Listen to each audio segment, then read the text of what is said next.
I would not work with anybody. This is not good, but because I don't think it's a style of music. Yeah, good. Let's go.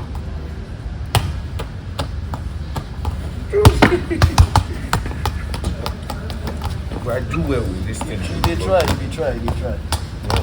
Maybe not the shoe, Abi. Yeah. Blame the shoe. No, that's still because I know Sabi play well. That was it. You try.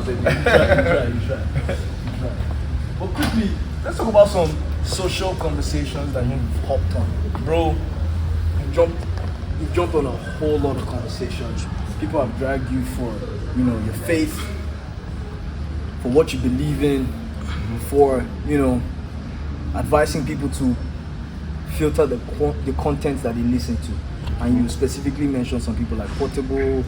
I think some people even came for you because you mentioned some things and some other people, right? I'm not sure if I can mention other names, but there are some people that you said you probably will never work with, right? That are doing quite well in their sectors, right? But for you, what would you say has been the most ridiculous misconception that people have about you and some of the things you said about some of these people? Yeah, I think I'm glad you asked that question, because even what you just said right now is a misconception. Trust me, because I never said I would not work with anybody. Right.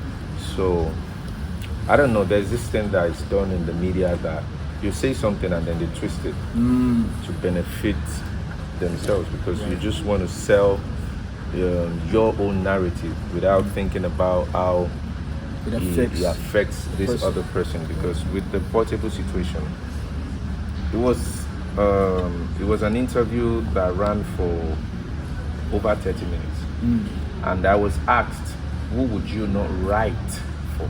Who would you not work for?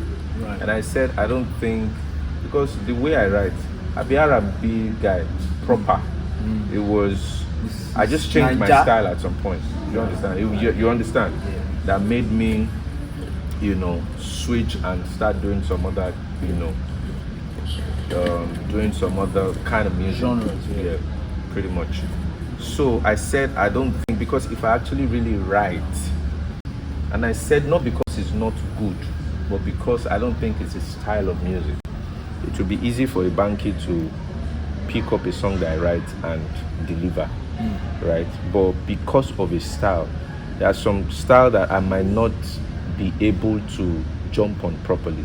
So what I said was that I don't think that I would be able to write for him. But that work, I said it on that same interview, but that is fantastic and he knows what he's doing. I think he's one of the smartest artists to ever be in this industry, trust me, because he's cashing out and he understands the business.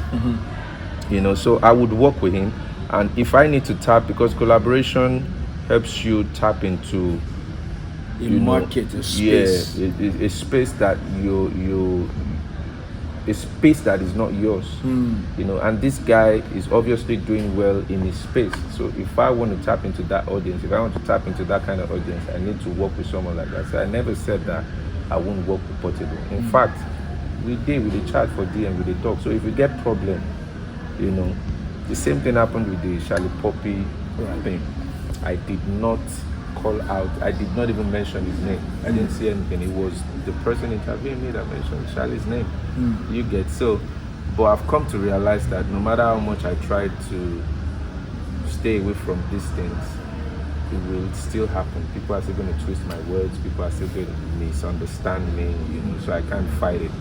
But I've come to accept it. It's just really painful because